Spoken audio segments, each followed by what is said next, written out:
Cheers by Alistair Scott. Brilliant. Oh, that's brilliant. John Williams, Brian Williams. Brilliant. John Dawes. Great dummy. David, Tom David, the halfway line. Brilliant by Pinnell. This is going forward. That's a running goal. Oh, that's so Edwards. Just when everything looks so dark. When you sort of see a line of guys with white shirts in front of you, you just sort of think, huh. And you just, no, Just trying to figure out a way to get around them, actually. or go through them. It's probably the easiest way, isn't it? Oh, that's the final option there. Maybe you should have been there once to do something about it. Well, I got that, but he'd already scored a try, I think, so maybe that's the answer. Everybody talks, we've got people here from all different countries in the world. Look at the Rangers have a moment. But the nation shared one man's despair. Oh, Meadow. They missed it! They missed it! It's on the ground, they missed it! Well, and there goes the mix of guys. And he's scoring saves, and instead, there's a poor lad. Poor damn fuck, who always wanted to come to Wembley. Look at Ryan, go! He's got two! Henry is trying! He's going the other way!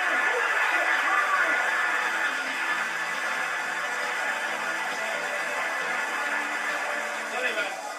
Can he go? Sullivan, can he go? I think Sullivan is no longer into the field. I don't think anybody's going to catch it. I don't think anybody's going to catch it. Everybody's saying go, go, go. And he goes.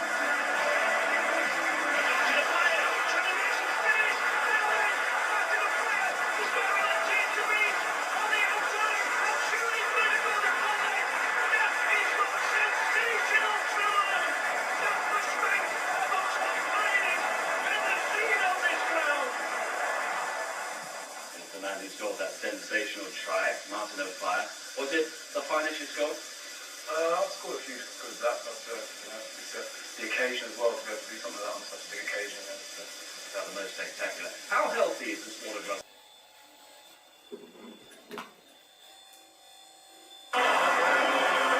Good to beat the others. Okay, thanks very much, Ian. And nice to hear you speak for a change, David. Even though, as always, all right, I'll get you back. Okay, I'll get you back. And you put those golf clubs out from behind your ears. Ladies and gentlemen, Ian Buckland and David Dow.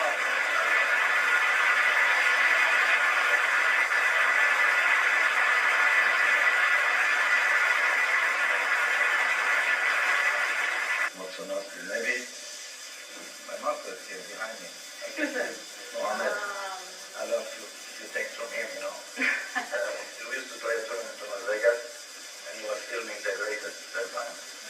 And I was passing through the lobby, and he stopped me, and he said to me, "You're the guy with the biggest mouth and the neck?" I said, "Yes." He said, "You might be with the biggest mouth, but I'm the prettiest and smartest." And you wouldn't argue with it. That's what he told me. You wouldn't argue with it, though, would you? But you did do some rather outrageous things. Even on the hello. Well, it was at the beginning, nobody did it. Probably I was the first guy to do that, and then Acker, Connors, but I was much better than them, I think. So I remember a few incidents. I'm sure you do. With them with the police helmet and playing. I pay a lot of fines and suspensions, but at the end I become number one, Exactly. I have to go through these things. You had tremendous success all around the world winning Grand Slam titles, but you also had a lot of fun off it. And I heard that even when you were over here at Wimbledon, you were often turn up at a nightclub with a certain George Best. Is that true? But this was after I lost. It never happened before the actual before the tournament. Did you have much success you two at the night? Not with him because he was much better than me. He was English and I was Romanian. That's why I sang.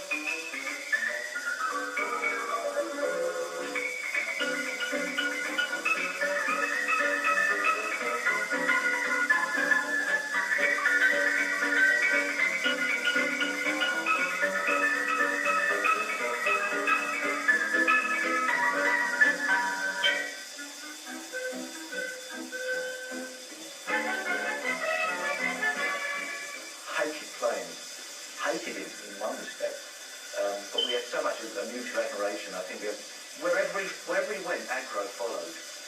Up until then, it was a lively silence. All of a sudden, it was, "Go on, Alex!"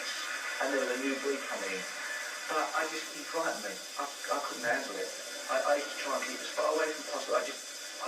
Every time he got near me, I hoped he wasn't going to say anything to me. He went for a health kick. He decided that honey was the solution.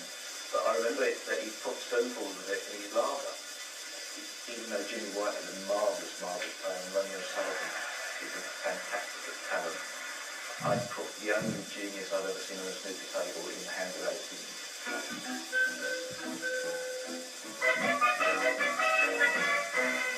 Jimmy White has never won the World Championship, and I think really it's down to luck.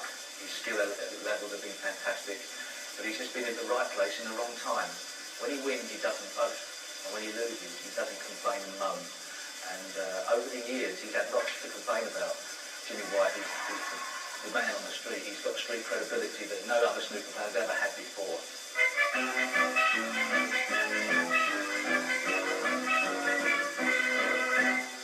I'm 8 in the front, I go for a blue.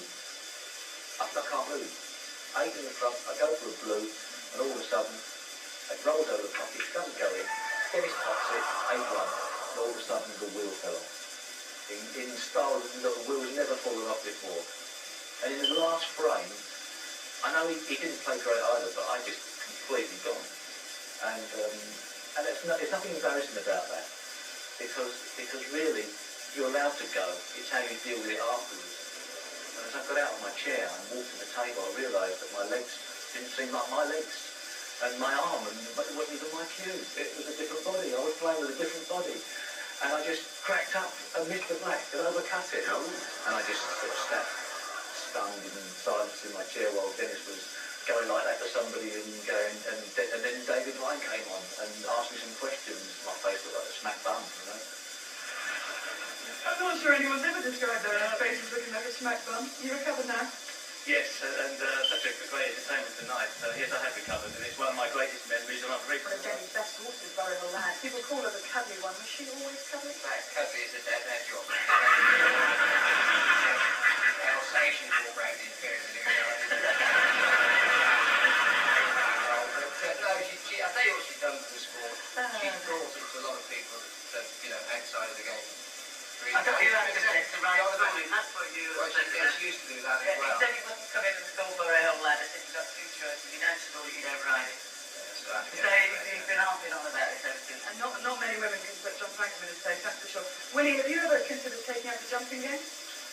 Well, I did once. That was possibly to do with Thompson Jones. And the owner said to me, "Will you ride this horse in the Champion Hurdle if David Mould gets hurt?" Anyway, thank God David Mould never got hurt, so I never went jumping. Would have terrified you. You had to put up for most of your career of riding against Lester Piggott. I suppose that wasn't really a blessing, was it? Well, Lester Piggott, we've been hearing about all these people who got friends to say Lester Piggott did it without saying a word, didn't he? He never said anything, and he was the greatest. We not talk about that. And taking the steam out of me. He pretended to be deaf as well when he wanted to be. Yes, he did. But remember the story about him coming back after one of his 9 Derby wins. Stony faced, as Frankie was saying he was. And there was a trainer, I think David Ellsworth, who walked by and said, "Can I ride your horse next Tuesday? He'll win." And then he is coming in from the Derby, the greatest race of the year, and he's thinking about next Tuesday, some little race at Nottingham. An incredible guy. Always think about the next winner, isn't that the way? Yes, but the will to win that guy had. The will. One day, going back in France, he was pushing a horse and he dropped his whip. And he got outside Alec Lecoeur and he was pushing away. So Lester gets into the same rhythm and got the whip and did the business. The will to win that guy had. Whether they're horses Claire or whether they're people, the will to win. That's unfortunately we haven't done Not the record you're asking. The sport's not been short of personality. Since the days when it was rough, tough, and club. Oh, you are a bloody disgrace! So missing the target from there, you want bloody shooting! What crap! What bloody rubbish! Rubbish! But how do you react though when someone, from your playing style comes and says, "Bob, I think you've got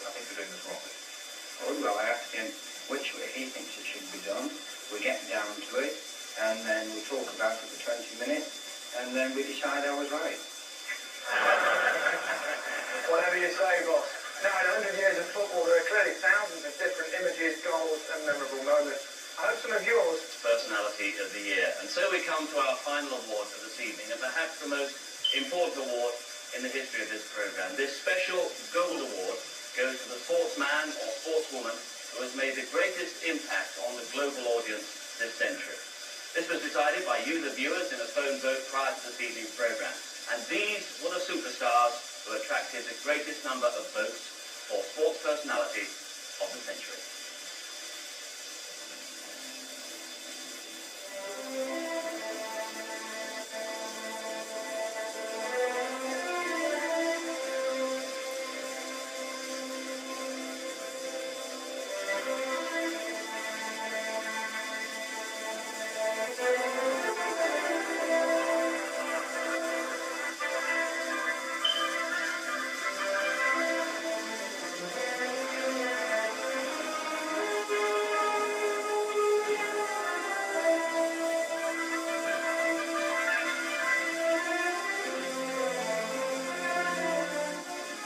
Contenders: Muhammad Ali, George Best, Don Bradman, Jack Nicklaus, Jesse Owens, and Pele.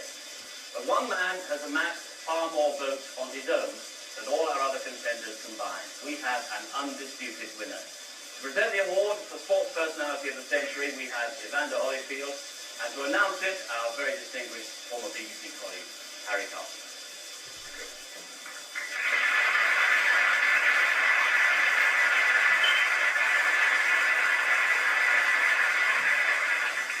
For 20 wonderful working years of my life, I've followed this man around the world and reported his achievements. They were breathtaking, not merely in the domination of his chosen sport, but for the extraordinary influence he came to have in the world in which he lived. He took boxing, and in particular heavyweight boxing, to heights never previously reached. His talents outshone all those of his predecessors. And when in 1967, he obeyed his conscience and refused allegiance to the American flag, a direct criticism of his country's involvement in the Vietnam War, he was sentenced to imprisonment and thrown out of his sport. But when he returned from exile, his sentence had been quashed, American public opinion was now firmly with him, and he took his career to sublime success. Today, at 57, he's admired, he's loved by people throughout the world who can never forget what he gave us. A taste of magic, excitement, enjoyment, exhilaration, unmatched. He coined his own epitaph. I am the greatest. He was, and he is. The people of Britain have voted Muhammad Ali, the sports personality of the century.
people came to be welcome. Thank all players for the award. I had a good time boxing. I enjoyed it. So make them better.